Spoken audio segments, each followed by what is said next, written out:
ಇನ್ನು ಚನ್ನಪಟ್ಟಣ ಚುನಾವಣಾ ಸಂದರ್ಭದಲ್ಲಿ ಪ್ರಚಾರದ ಸಂದರ್ಭದಲ್ಲಿ ಕುಮಾರಸ್ವಾಮಿ ಅವರ ವಿಚಾರವಾಗಿ ದೇವೇಗೌಡರ ಕುಟುಂಬದ ವಿಚಾರವಾಗಿ ಜಮೀರ್ ಅಹಮದ್ ಖಾನ್ ಅವರು ಆಡಿದಂತಹ ಮಾತು ಬಹಳ ಹಲ್ಚಲ್ಗೆ ಕಾರಣ ಆಗಿತ್ತು. ಅದಾದ ನಂತರ ಕುಮಾರಸ್ವಾಮಿ ಅವರು ಇದ್ರ ಬಗ್ಗೆ ರಿಯಾಕ್ಟ್ ಮಾಡಿರಲಿಲ್ಲ. ಆದ್ರೆ ಫಾರ್ ದ ಫಸ್ಟ್ ಟೈಮ್ ಇವತ್ತು ಕುಮಾರಸ್ವಾಮಿ ಅವರು ಈ ವಿಚಾರವನ್ನ ಮಾತನಾಡಿದ್ದಾರೆ. ಅಷ್ಟೇ ಅಲ್ಲ, ಜಮೀರ್ ಅಹಮದ್ ಖಾನ್ ಅವರ ವಿರುದ್ಧವಾಗಿ ಹಿಗ್ಗಾಮುಗ್ಗ ವಾಗ್ದಾಳಿಯನ್ನ ಕೂಡ ನಡೆಸಿದ್ದಾರೆ. ಮತ್ತೊಂದು ಕಡೆ ಕೆಲ ಕಾಂಗ್ರೆಸ್ ನಾಯಕರುಗಳು ಕುಮಾರಸ್ವಾಮಿ ಹಾಗೆ ಜಮೀರ್ ಅಹಮದ್ ಖಾನ್ ಈಗಲೂ ಕೂಡ ಗಳಸ್ಯ ಕಂಠಸ್ಯ ರೀತಿಯಾಗೇ ಇದ್ದಾರೆ, ಬೇಕು ಅಂತಾನೆ ಜಮೀರ್ ಅಹಮದ್ ಖಾನ್ ಅವರ ಬಾಯಲ್ಲಿ ಇಂಥ ಮಾತನಾಡಿಸಿರ್ಬೋದು ಅಂತ ಗುಮಾನಿ ವ್ಯಕ್ತಪಡಿಸ್ತಾ ಇದ್ದಾರೆ.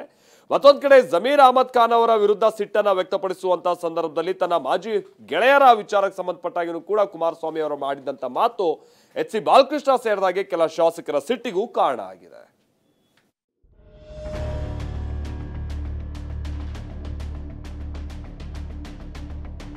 ಜಮೀರ್ ಅವರ ಸ್ಟೇಟ್ಮೆಂಟ್ ಇಂದ ಒಂದಷ್ಟು ಲಾಭ ಆದ್ರೆ ಒಂದಷ್ಟು ನಷ್ಟನೂ ಕೂಡ ಆಗಿದೆ.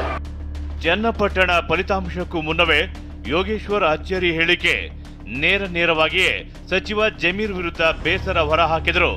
ಜಮೀರ್ ಸ್ಟೇಟ್ಮೆಂಟ್ ನಿಂದ ಸ್ವಲ್ಪ ಲಾಭ ಆದರೂ ಎಲ್ಲೋ ಒಂದು ಕಡೆ ಆಘಾತ ಆಗಿದೆ ಅನ್ನೋ ಸುಳಿವನ್ನ ಕೊಟ್ಟಿದ್ದಾರೆ. ಯೋಗೇಶ್ವರರ ಇದೇ ಮಾತೀಗ ಕಾಂಗ್ರೆಸ್ ಪಾಳೆಯದಲ್ಲಿ ಕಂಪನವನ್ನೇ ಎಬ್ಬಿಸಿದ್ರೆ ಜಮೀರ್ ಹೇಳಿಕೆಯಿಂದ ಒಕ್ಕಲಿಗ ನಾಯಕರ ಮಧ್ಯೆ ವಾರ್ ಶುರುವಾಗಿದೆ. ಸಚಿವ ಜಮೀರ್ ಖರೀದಿ ಮಾತಿಗೆ ಕುಮಾರಸ್ವಾಮಿ ಬೆಂಕಿ. ದೇವೇಗೌಡರ ಕುಟುಂಬವನ್ನೇ ಖರೀದಿಸ್ತೀವಿ ಅಂದಿದ್ದ ಸಚಿವ ಜಮೀರ್ ವಿರುದ್ಧ ಕೆಂಡಾಮಂಡಲರಾದ ಎಚ್ಡಿಕೆ ಟೈರ್ ಅಂಗಡಿಯಲ್ಲಿ ದುಡಿದು ಖರೀದಿಸ್ತೀರಾ ಅಂದ್ರು. कुमारस्वामी तेरी बोली बोल, एक एक पैसा चंदा करको तेरे पूरे खानदान को खरीदने की ताकत मुसलमानों रखो. ಅವ್ರು ಎಲ್ಲಿದ್ರು, ಯಾವ ಥರ ಬಂದರು, ಈಗ ಬೆಳೆದಿರ್ತಕ್ಕಂಥ ದುಡ್ಡಿನ ಮದ ಮಾತಾಡ್ತಾರೆ. ದೇವೇಗೌಡರು ಖಾನ್ದಾನೆ ಕೊಂಡ್ಕೊಳ್ತಕ್ಕಂಥವ್ರು ಪಾಪ ಯಾವ ಮಟ್ಟಿಗೆ ಬೆಳೆದಿರ್ಬೋದು ಲೆಕ್ಕ ಆಗಿ ಕಷ್ಟಪಟ್ಟು ಬಸ್ ಓಡಿಸ್ಬಿಟ್ಟು ಸಂಪಾದನೆ ಮಾಡೋರ ದೇವೇಗೌಡರು ಖಾನ್ದಾನ ಖರೀದಿ ಮಾಡೋಕ್ಕೆ. ಇಲ್ಲಿ ಮುಸ್ಲಿಂ ಕಮ್ಯುನಿಟಿಯವರು ಏನೆಲ್ಲ ಚಂದ ಎತ್ಬಿಟ್ಟು ಇಲ್ಲೆಲ್ಲ ಟೈರ್ ಅಂಗಡಿಲಿ ಅಂಗಡಿಲಿ ದುಡ್ಡು ಸಂಪಾದನೆ ಮಾಡಿ ದೇವೇಗೌಡರು ಖಾನ್ದಾನ ಕೊಂಡ್ಕೊತಾರ.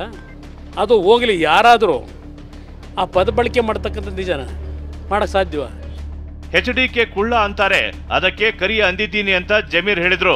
ಇದಕ್ಕೂ ಕೌಂಟರ್ ಕೊಟ್ಟ ಕುಮಾರಸ್ವಾಮಿ ಜಮೀರ್ರನ್ನ ನಾನು ಕುಳ್ಳ ಎಂದು ಕರೆದೇ ಇಲ್ಲ ಅಂದ್ರು. ಮುಂಚೆಯಿಂದ ನಾನು ಆ ಥರ ನಿಡ್ಕೊಂಡು ಈಗ ನನಗೆ ಅವ್ರು ಕುಳ್ಳ ಅಂತಾರೆ, ನಾನು ಕುಳ್ಳ ಇದ್ದೀನಿ, ನಾನು ಕುಳ್ಳ ಅಂತಾರೆ, ನಾವು ಕರಿಯೋಣ ಅಂತ ಅವತ್ತಿಂದ ಹೇಳ್ಕೊಂಡು ಬರ್ತಾ ಇದ್ದೀವಿ. ಇದುವರೆಗೂ ಈಗ ಬಂದಿರತಕ್ಕಂಥದ್ದು ಈ ಸಬ್ಜೆಕ್ಟು. ಆಮೇಲೆ ಯಾರಾದರೂ ಈ ಥರ ಮಾಡೋಕ್ಕೆ ಸಾಧ್ಯವ? ಆ ಮಟ್ಟಿಗೆ ನಾನು ಕುಳ್ಳ ಅಂದ್ಬಿಟ್ಟಂತೆ, ಅವ್ರು ಕರಿಯೋಣ ಅಂದ್ಬಿಟ್ರಂತೆ.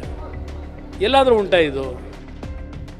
ಜಮೀರ್ ಅಹಮದ್ ಕರಿಯ ಮಾತಿಗೆ ಸಿಡಿದೆದ್ದ ಕುಮಾರಸ್ವಾಮಿ ಜಮೀರ್ ಸೇರಿ 5-6 ಜನರ ಸಹವಾಸ ಮಾಡಿರೋದು ಕರಾಳ ದಿನ ಅಂತ ಕಿಡಿಕಾರಿದ್ರು. ಅವತ್ತಿಂದ ಅವ್ರಿಗೆ ಪ್ರೀತಿಯಿಂದ ಕರಿಯೋಣನೇ ಅಂತ ಹೇಳೋದು. ನಾನು ಬೇರೆ ಪಕ್ಕದಲ್ಲಿ ಇರ್ಬೋದು, ಹಳೆದೆಲ್ಲ ಮರೆಯೋಕ್ಕಾಗ್ತದ? ನಾ ಅವತ್ತಿಂದನೂ ಕುಮಾರಸ್ವಾಮಿ ಅವ್ರನ್ನ ಕರಿಯೋಣ ಅಂತ ಇದ್ದಿದ್ದು, ಅದೇ ಹೇಳಿದ್ದೀನಿ. ತಪ್ಪೇನಿದೆ ಅದರಲ್ಲಿ? ಆ ವ್ಯಕ್ತಿ ಬಗ್ಗೆ ನನ್ನ ಹತ್ರ ಚರ್ಚೆ ಮಾಡಬೇಡಿ. ಆ ವ್ಯಕ್ತಿ ಎಲ್ಲಿದ್ದ, ಈಗ ಕೆಸರು ಅಂತ ಹಿಂದೆನೇ ಹೇಳ್ಬಿಟ್ಟಿದ್ದೀನಿ. ನನ್ನ ಜೀವನದ ಕರಾಳ ದಿನ. ಆ ಒಂದು 5-6 ಜನ ಇದ್ರಲ್ಲ, ಅವರ ಸಂಬಂಧ ಬೆಳೆಸಿದ್ದು ನನ್ನ ಕರಾಳ ದಿನ. ಎಚ್ಡಿಕೆ ಕೆಸರು ಮಾತು ಇದೀಗ ಹಳೆ ದೋಸ್ತಿಗಳ ಮಧ್ಯೆ ಕಾಳಗಕ್ಕೆ ಕಾರಣವಾಗಿದೆ. ಕಾಂಗ್ರೆಸ್ ಶಾಸಕ ಎಚ್.ಸಿ. ಬಾಲಕೃಷ್ಣ ವಾಗ್ದಾಳಿ ನಡೆಸಿ ನಮ್ಮನ್ನ ತಬ್ಬಿಕೊಂಡ ಮೇಲೆ ನಾವು ಕೊಚ್ಚೆ, ನೀವು ಸಹ ಕೊಚ್ಚೆ ಎಂದಿದ್ದಾರೆ. ಆ ವ್ಯಕ್ತಿ ಎಲ್ಲಿದ್ದ, ಈಗ ಕೆಸರು ಅಂತ ಹಿಂದೆನೇ ಹೇಳ್ಬಿಟ್ಟಿದ್ದೀನಿ. ನನ್ನ ಜೀವನದ ಕರಾಳ ದಿನ. ಆ ಒಂದು 5-6 ಜನ ಇದ್ರಲ್ಲ, ಅವರ ಸಂಬಂಧ ಬೆಳೆಸಿದ್ದು ನನ್ನ ಕರಾಳ ದಿನ.